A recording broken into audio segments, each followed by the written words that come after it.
Oh, wait, you're listening? Okay. All right. Okay. All right. You're Listening to RadioLab. RadioLab. From WNYC. See? Yep. Hey, I'm Jad Abumrad. I'm Robert Krulwich. This is RadioLab, and today... Well, today, Yes. the story of an axe-wielding nun coming through a window to smack some staphylococcus and take you back to the future. Exactly. The story comes... Does that make any sense? I don't know. Well, it will. Okay, it will. The story comes in two parts, both from our producer, Latif Nasser, and here is part one.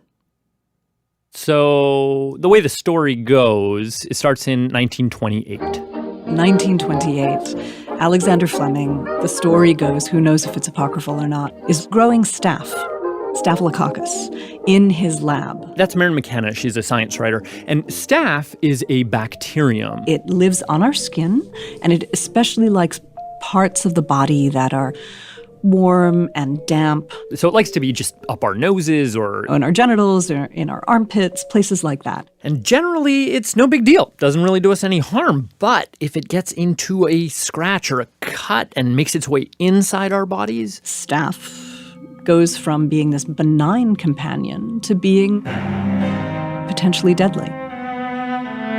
Anyway, London, 1928. Fleming is growing Staph in his lab. In these little Petri dishes. And he was a slob, basically.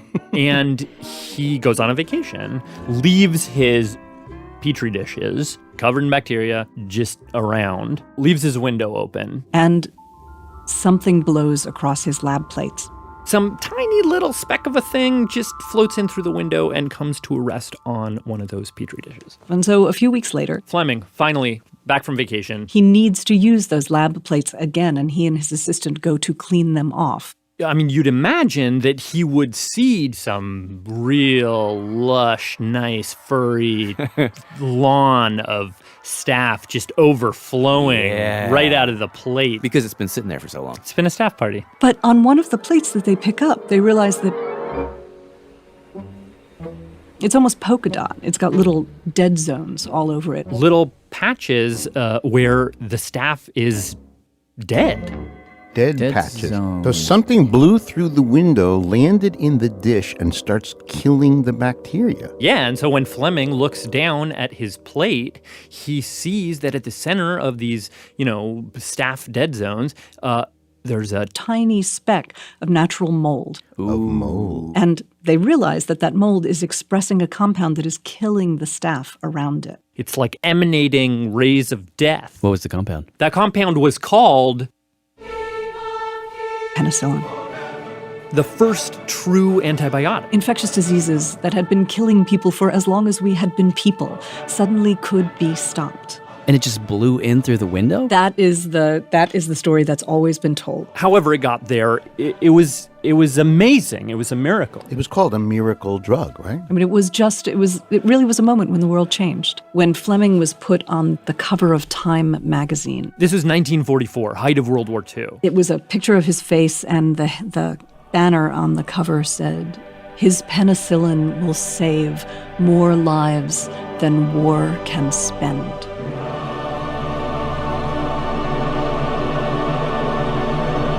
But, and this is, I had no idea about this, virtually at the exact same time when Fleming's face is on the cover of Time magazine, like 2 months later, this Stanford researcher publishes that he has found 5 different strains of Staph that do not respond to penicillin.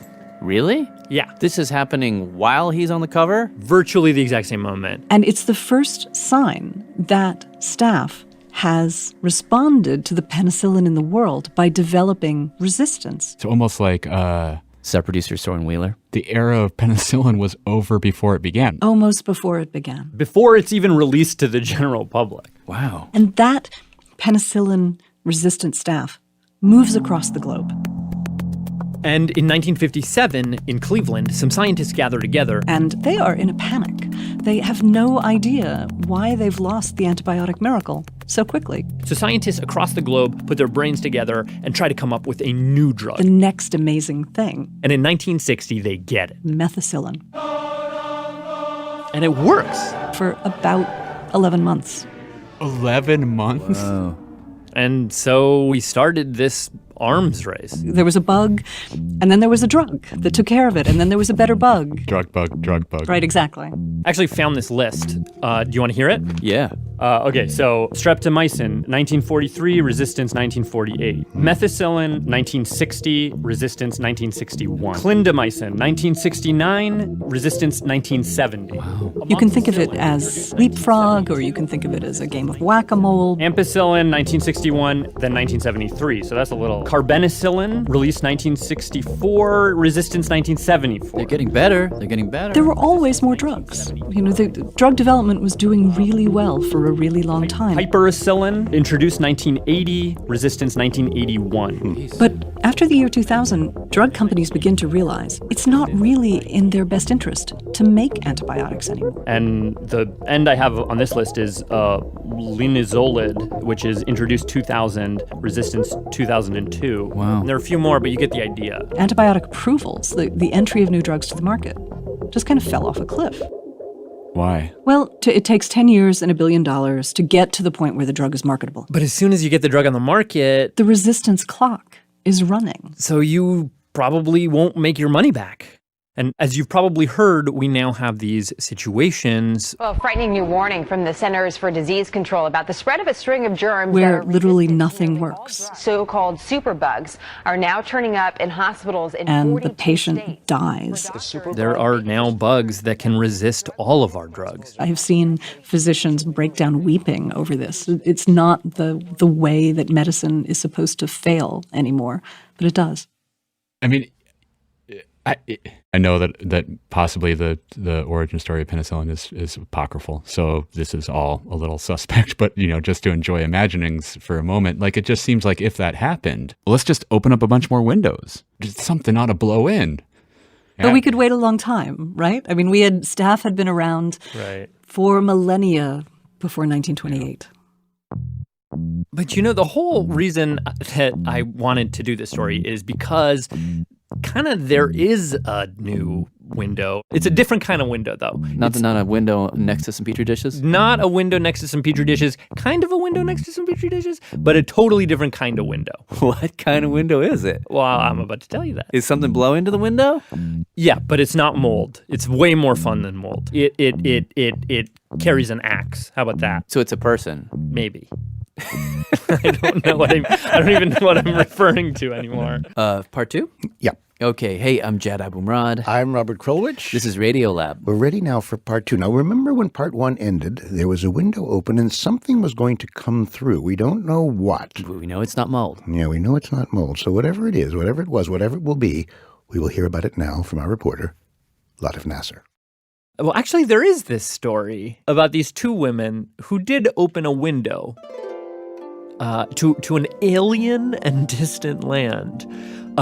And actually, in a way, it's a story about reimagining the past. But to me, it's a story about a friendship. Hey, everybody! Hello again. Hello again. It's a story about an unlikely friendship. It's a buddy film. It's a buddy. Yeah, it's a buddy movie. Okay, so maybe just walk us through it. So. Right. So you have Hello, I'm Dr. Christina Lee, Christina, and I'm an associate professor in Viking Studies at the School of English at the University of Nottingham. She's a historian. And then you also have Hi, I'm Freya Harrison. Freya. I'm a research fellow in the Centre for Biomolecular Sciences at the University of Nottingham. And Freya's a microbiologist. She studies bacteria. We'll start with her. Okay, so most of my work is about sort of looking at how bacteria evolve during very, very long-lived infections. But my big hobby is Anglo-Saxon and Viking reenactment. So I had purely sort of amateur interest in the history and mainly in dressing up as a warrior and going to Fight Club every Wednesday night and learning to use the weapons. Really? Yeah. So this is actually not Freya's group. This is a group in New Jersey, but basically they do the same thing. Hundreds of people go out into, some field with some dulled weapons. Everything from swords, spears, axes, and we give each other a jolly good bashing and have a good time. I only mention this because it it actually plays into the story. Well, it was a really nice sort of coincidence, really. So 2012. A few years after finishing her doctorate, Freya goes off to work at the University of Nottingham. Nottingham's one of the places in the UK, not only for microbiology, but for sort of Anglo-Saxon and Viking history. And she goes there to study microbes, but she figures, hey, why not, while I'm here, brush up on my Old English? I'd studied some Old English to a level where I could sort of read and speak a little bit. But she figured, hey, she could be better, and if she did, she would get deeper into the whole reenactment thing. So I rather cheekily emailed the School of English's Old English reading group. That's where she met Christina. Yes! The historian. And I thought Freya At one point, Christina, the historian, asks Freya, like, what do you do? And Freya said, my day job is that I'm a microbiologist, but on evenings and weekends, I'm a history nerd. And Christina said the moment she heard that, I just kind of thought, I've found my kindred spirit here. Because she was like, wow, I'm like your mirror image, because I'm a historian by day, but by night, I'm a microbiology nerd. I've been interested in infectious disease for quite a long time, which I don't find any kind of friends in my department. She told me she's the kind of person who would, watch Ebola coverage on the news and not be able to stop watching. So eventually, they start talking about historical diseases. So, like, how would people back then have treated something like, Ebola? Freya is especially interested in this because she, for her historical reenactment, is developing this nun character who goes off and heals people. But anyway, so they're talking back and forth, and then to cut a long story short, they find themselves both interested in this one particular book. It's known as Bald's Leech Book. So this is about 1,100 years old. What's it called? Balls what? Bald's Leech Book. It's Balls. Nothing to do with no hair. Oh.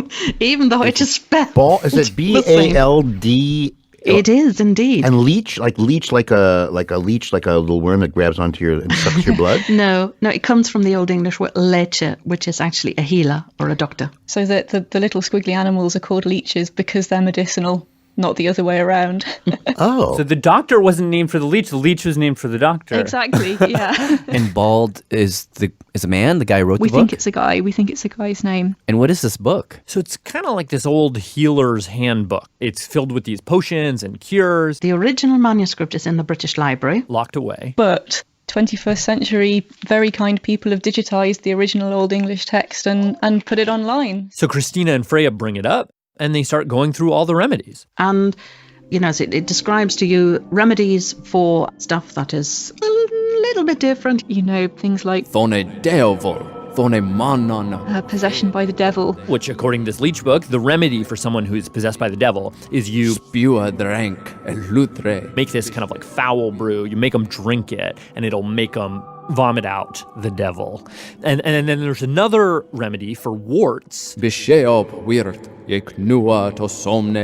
all I'm going to say about that one is that it involves hound's urine and mouse blood. And then things like, how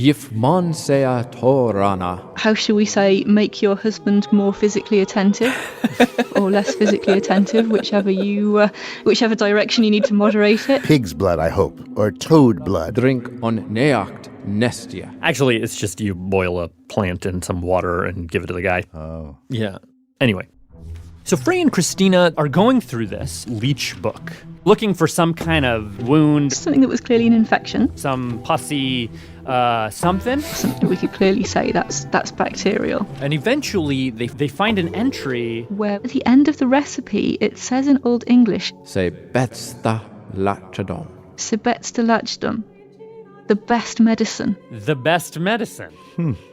Yeah, move over laughter. Yeah, and we thought, how can we not try this one? What was the best medicine for? So it said it was for a lump in the eye. It's actually called wen in Old English. Yeah. These days, if you get of course, that could be something like a wart, right? But there is a suggestion by archaeologists that eye infection was rife amongst the Anglo-Saxons because you lived in buildings where you had smoke going on. You lived cramped together. So it could also be a sty. What is a sty? It's an infection of an eyelash follicle. You rub it and it itches and then it gets swollen. And it causes quite a nasty red lump. It's a sty in your eye. Sty in your eye. Now, it just so happens that the bacteria that causes the sty in your eye is Staphylococcus aureus. staph. Oh, the same stuff as the Mr. Window Man, penicillin man. Exactly. And we just thought, wouldn't it be nice to have a bit of spare time and a couple of £100 to buy the ingredients and just give this a go? Yes, let's give it a try. You know, why the hell not? And matter of fact, Look at this place. we thought that too. Studio. Not bad at Recently, producer Matt Keelty and I went to my tiny apartment in the city, and all right. we tried to cook it up too. Are you ready to cook? Oh, I'm ready to cook. I've got this recipe here if awesome. you'd like it. Yeah, please read it. Go for it. Okay, it goes like this.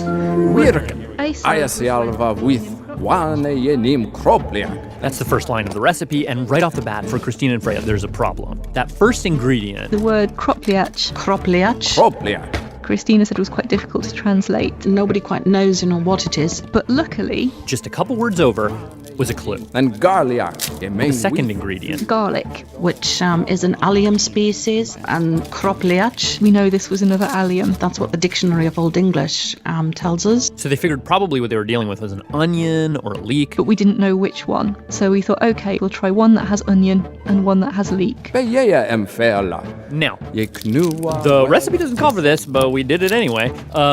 Peel the onion, chop it up. The same for the garlic. And the recipe, it doesn't tell you how much.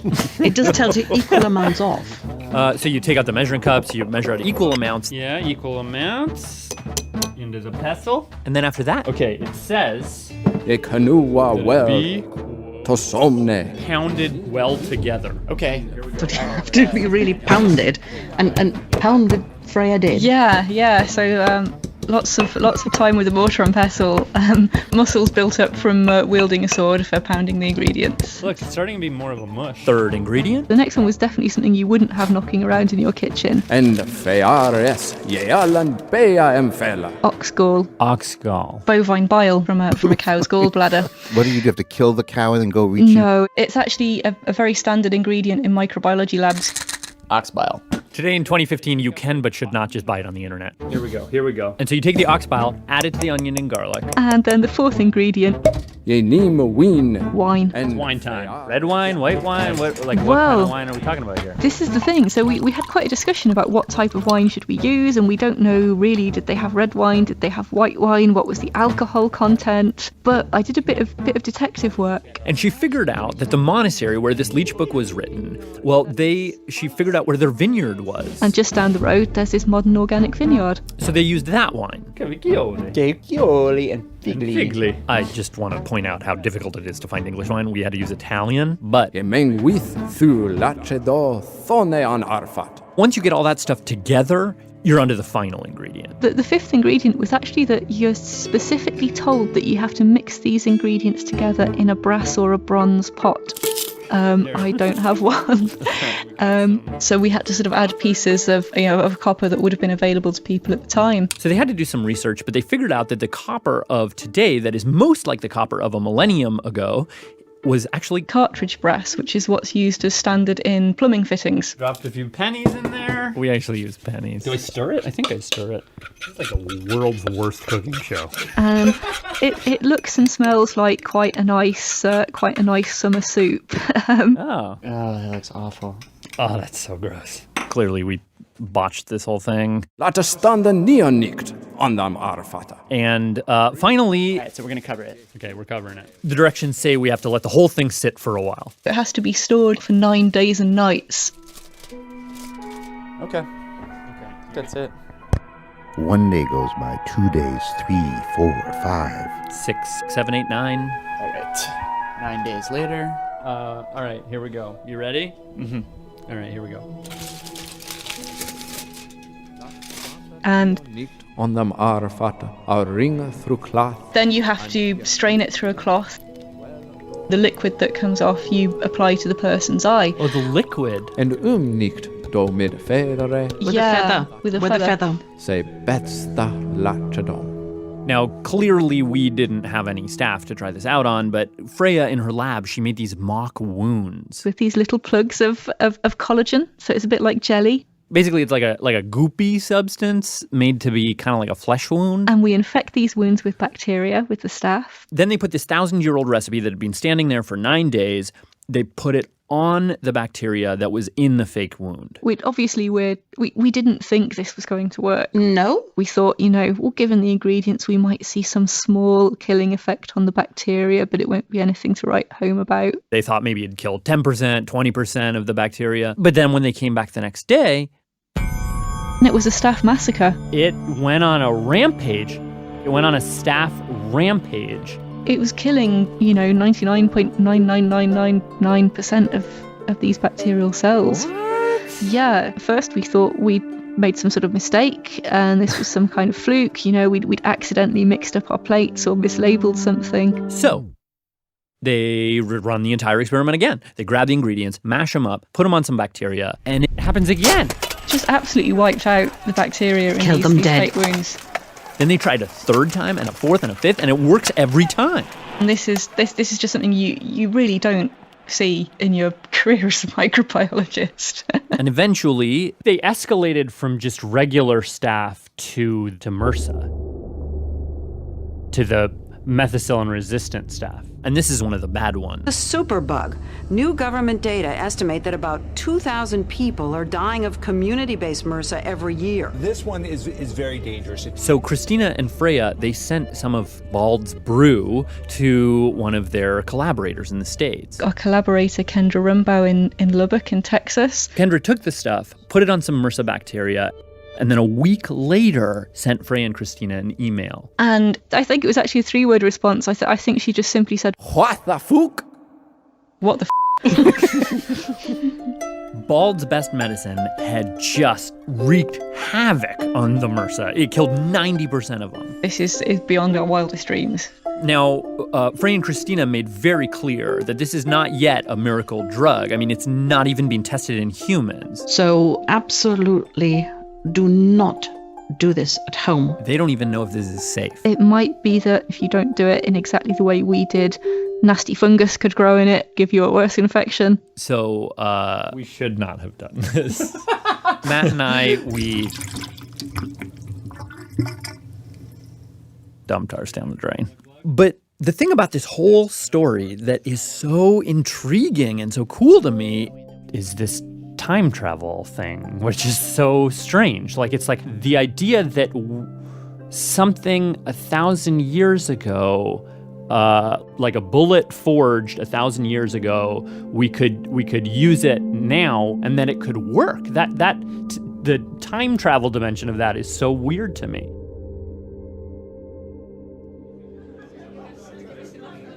It kind of makes you think differently about, I don't know, progress. So, without much further ado, Dr. Christina Lee and Dr. Freya Harrison, and they're going to talk to us about some ancient biotics. For example, just a few weeks ago, Freya and Christina got up in front of the Royal Society of Chemists. Thank you very much, and it is an absolute pleasure to be here. Large hotel conference room, 100 or so people. Freya actually got up on stage dressed as a nun. Okay, so this is one interpretation of what an Anglo-Saxon scientist may have looked like. And they presented the results. Next ingredient is particularly... They did the cooking demo, and then at some point, Christina said something really interesting. She was like, okay, sure, we want to write this off because it has demons and dragons and elves in it, but are we sure that we know what they meant by those words? Like, for example... There are remedies which ask you, sing 4 Ave Marias. And we would say, oh, that's so superstitious, this is all in their heads. But there again, we should also remember, this is a period when people do not have watches. You do not have your nurse, so that's got the watch. Everybody knows the Ave Maria. Everybody knows the length of an Ave Maria. So maybe it's take this medicine and wait 20 minutes, and I know how to standardize 20 minutes, which is... 3 Ave Marias, 4 Ave Marias may actually that's fascinating. It may appear one way, and it in fact could be a totally different way. It suggests that in order to time travel, you have to somehow... God, it's like we don't even have the language to be able to understand what they were doing and how effective. There's a phrase, the past is a foreign country. Likewise. We need to learn the language of the doctors of that time. We need to kind of be a little bit less dismissive and learn a little bit more, stuff from them. I learned a bit of humility this way.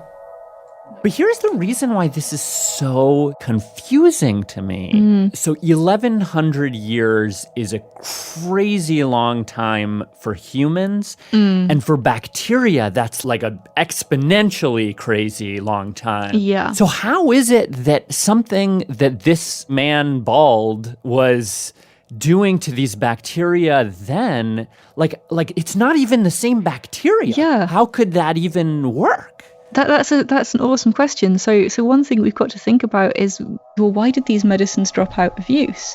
And maybe it's because when they were used, the bacteria evolved resistance.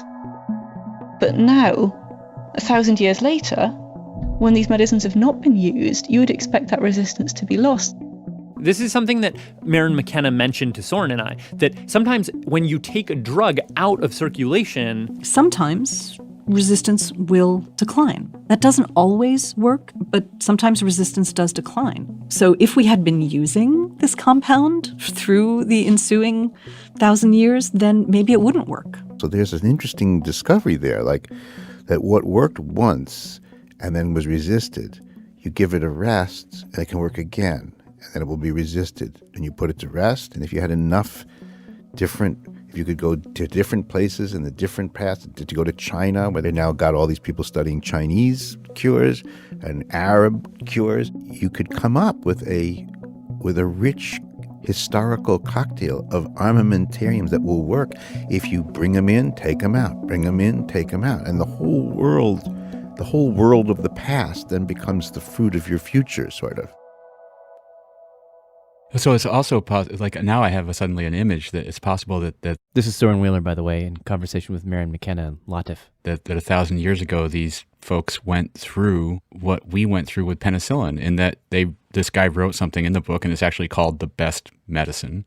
He probably got on the cover of whatever their version of Time was. He got their Nobel Prize. And everybody celebrated. And then years later, styes were coming back, and the garlic wine didn't work anymore, and they stopped using it, and it got put away, and then here we are, and we discover it, and it's been put away long enough that, like, then now I'm thinking about some future civilization digs up an old medical textbook that was in some dusty whatever and discovers penicillin, and it works.